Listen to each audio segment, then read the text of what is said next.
Chapter 20 Childhood Friends. In a world where the line between reality and fantasy fades away, where silence carries a secret, and every whisper tells a story. Welcome to The Whisper of the Narrator. Here, tales are not just told, they are lived. Souls are reborn through words of mystery and magic, where fear, passion, and destiny intertwine. Every story you hear here will awaken something within you. So listen closely. The whisper begins now. Are you ready to listen? Chapter 20 Childhood Friends. As I was walking towards the vet to pick up my beloved cat Zack, I was thinking about what happened a few minutes ago. I was still a little in shock to find that I have 2 more wives. But for some reason, I'm very happy. I mean, what man wouldn't want to have a harem? Violet is interesting. I love her personality, and she is very affectionate with me. And even though I've just met Sasha now, I feel she was really cute, and I really like seeing the way she changes when she gets embarrassed. And Ruby, I haven't contacted her yet to get an opinion on her, but seeing her personality from the memories I got from Sasha, I think she must also have an interesting personality too. I also know that having 3 wives with exotic personalities can be a very stressful thing. After all, I'm pretty sure problems will arise over time, although I don't mind those problems. I think about how sad Sasha looked and can't help but clench my fist tightly. Seeing Sasha like that made me so angry and at the same time baffled at myself. I only met her a few minutes ago and started liking her? That's impossible. But when I remember the taste of her blood and the memories I got from drinking her blood, I can't help but feel close to her. I remember the same thing happening with Violet. The moment I drank Violet's blood, I understood who Violet was. It's a very difficult thing to explain that feeling, but I think vampire relationships work differently than humans. They are more aggressive with what they like, and don't mind kidnapping the person they love to make them love them too. Although this is a very questionable attitude, but one thing I was sure of is that Violet, Sasha, Ruby, and I were connected by blood, and I mean it in the most literal sense possible. I thought about that moment when I could feel everything Sasha was feeling. I also knew her superficial thoughts for a moment.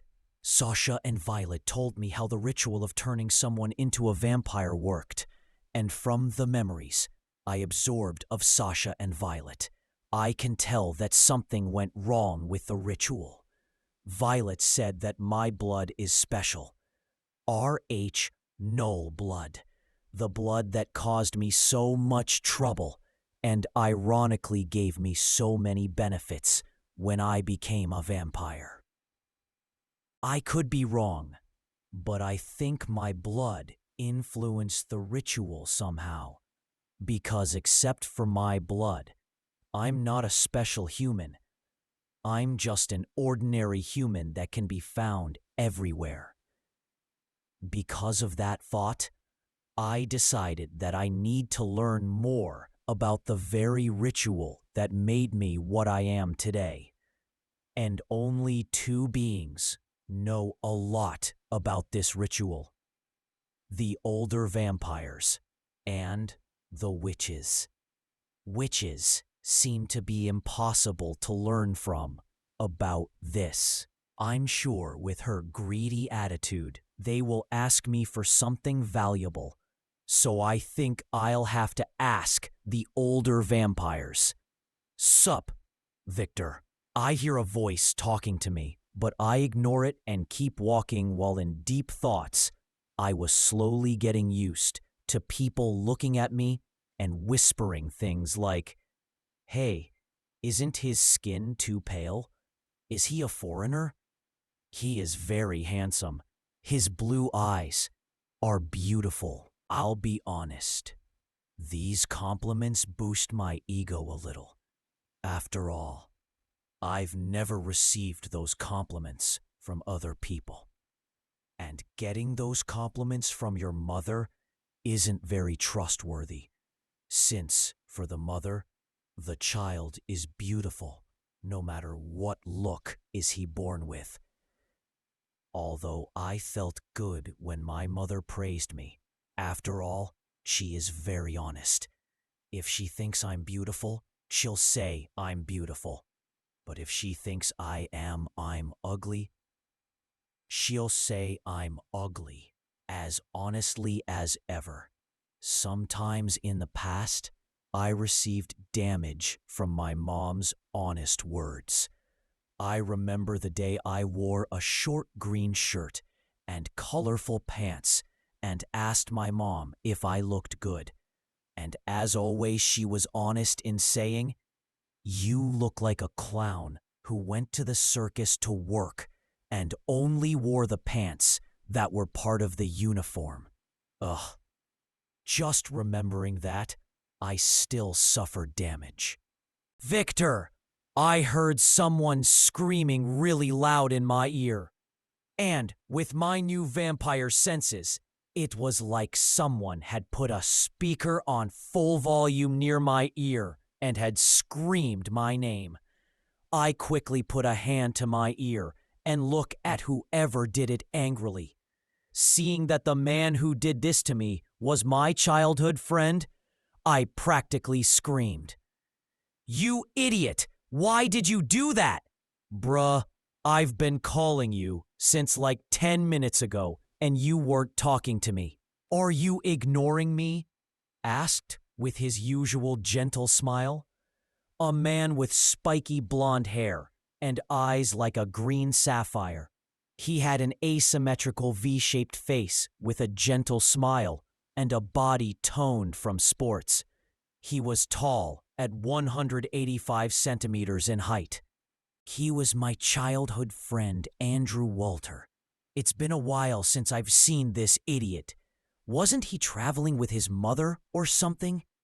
Thinking about the appearance of Andrew's mother, I can't help but shake my head several times to get the thought out of my head.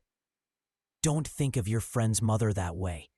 Don't break the brother's code of conduct. The brother's code of conduct was something my friends and I created. And the code was simple. Don't date your friend's ex-girlfriends. Don't date your friend's mother or sister. And most importantly, don't date your friend's current girlfriend. Why did we create this? Well, I'm fully aware that my mom is beautiful. I know that with her personality, it's almost impossible for her to cheat on my dad. But it's good to guarantee, right? Andrew's mother is also a very beautiful woman. And my other friend, Edward's sister, was very beautiful too. So to prevent our friendship from falling apart because of reasons like dating a friend's mother or sister, we made this code. He starts looking at me with questioning eyes. He looks me up and down as if he's sizing me up. Then he nods to himself as if he understands what happened. "Did you take any kind of medicine those athletes use?" What's the name again?" He puts a hand to his chin as if he's thinking. "Anabolics?" I spoke while looking at him. "Yes, that's right. Did you take that?" Dude, don't do this. I know you were bothered with your body, but those meds only make your health worse. I'll tell your mother, he said, with that last part sounding like a child who caught his friend doing something wrong and said he was going to tell their mother. I didn't take those, I practically screamed. It's okay, you can be honest with your friend. He spoke as he touched my shoulder, with a look that would understand me. This man really makes me angry sometimes. I didn't take anything, this is just puberty. I used the same excuse I used for my mom. He looked at me like I was an idiot and said, "Bullshit." Of course he wouldn't believe it. I also know this excuse is ridiculous. Puberty doesn't make a human grow taller, build toned muscle, and make you look the same as Captain America. Well, he's right. If puberty did that, the world would be full of people with superhuman physiques. Stop the bullshit and tell me the truth. I think of an excuse to change the subject. Soon, something comes to mind. I have a wife now. He looks at me with a shocked face. I don't believe you. He spoke in a dry, honest tone. I just looked at him with a dead stare. He knows I'm like my mother, and I'm very honest with close people. Living 21 years with a mother who speaks all she thinks can influence you in some way. It's a lie, right? Right. He looked at me with eyes, begging that it was a lie. Dude, I'm married now, I said honestly. I do not believe it. After all, you're not wearing a wedding ring. What kind of man marries and doesn't wear a wedding ring? Are you already cheating on your wife? Bruh. Decide whether you believe me or not. Sigh. What a troubled man. It's true. I'm married, but things happened too quickly, and I couldn't prepare a wedding ring or anything. Anyway, see ya. I said goodbye to him. Huh? Wait! I'll go with you! I stopped walking and looked at him. You don't even know where I'm going, and you're going to follow me? What if I'm going somewhere illegal? That matters? If you're going somewhere illegal, I'll go with you. It must be fun there, right? I can't let you go alone in this place. Of course, when this is all over, I'll tell your mother. This man is a good friend, but for some reason he's always ratting on me to my mother. Wait. I look at him dead-eyed. If you chase after my mom, I'll go after your mom, too. Are you listening to me? I threatened him. He looks at me with a look like he doesn't believe what I said. Dude, you know I respect your mother a lot. After all, she helped me with a problem in the past involving my father, and I remember the code. I wouldn't do something like that. Good. I think I'm satisfied. I know he wouldn't do that, and I also know he respects my mother a lot, since she was their family advocate when his worthless father wanted custody of Andrew. And I don't like married women either. They are troublesome, and I don't want to die from a stray bullet by a man I put a green hat on. He spoke with a gentle smile. You speak as if you have experience of your own. I looked at him suspiciously. I saw his smile break for a moment. Then he said, I use my right to remain silent. We are in a free country. Dude, you're going to die one of these days. You better stop it. I gave a piece of advice. I know. I did this when I was 20 years old. I stopped doing this after what happened in the past. You're only 21 years old. Don't talk like this is in the distant past, I commented internally. Oh, well, was she pretty? I couldn't help but ask, curious, as I started walking towards the vet. I also noticed he started following me. Yes, she was 32 years old, curvy body with dark black hair. She lived in New York and she was from a wealthy family. But her husband was a 66-year-old man. I think she was frustrated because her husband didn't satisfy her. Oh, the pattern, huh? Indeed, he spoke. Somehow I feel sorry for the guy, I commented a little sympathetically. Oh? Own experience? Dude, you just got married and you're already taking your wife's greenhorn. Fuck off. He laughed out loud. I had a small smile too. Even though he's an annoying friend at times, he was a good friend. I've known him since I was a kid too. Well, I know with your personality, you would probably kill the guy and your wife if you found out you were being cheated on. He commented casually like it was no big deal. Hey, if that happens, I won't stop it, but I won't let you kill yourself. After all, you're my friend. I think I should make a plan in case this happens in the future. Maybe save money and buy a passport abroad. Maybe Brazil. I heard the politicians there are very corrupt, and in exchange for a few dollars, they would help you easily. He began to monologue out loud. Stop thinking nonsense. That will never happen, I said. After all, knowing Violet's personality, it's impossible for that to happen. Okay, but I'll still make the plan. All right, I accepted. I know it's no use talking anymore now. He's always like that. He's very careful. I think what happened in the past with his father affected him a lot. Looking at a small establishment in front of me, I nod to myself. This is the right place. When I entered the establishment, the first thing I saw was my cat, Zack, sitting at the counter and looking around in surveillance. I looked at my cat. He is furry, black, with a patch of fur around his chest and neck that is pinkish white in color. His head fur was also very spiky, and he has short ears with less black and more dark brown fur. On the outside, his eyes were pool blue and had a black slit in the middle, typical of cats. But my cat's eyes were the cutest of all. Cough. Okay, maybe not, but I think so, so it's true.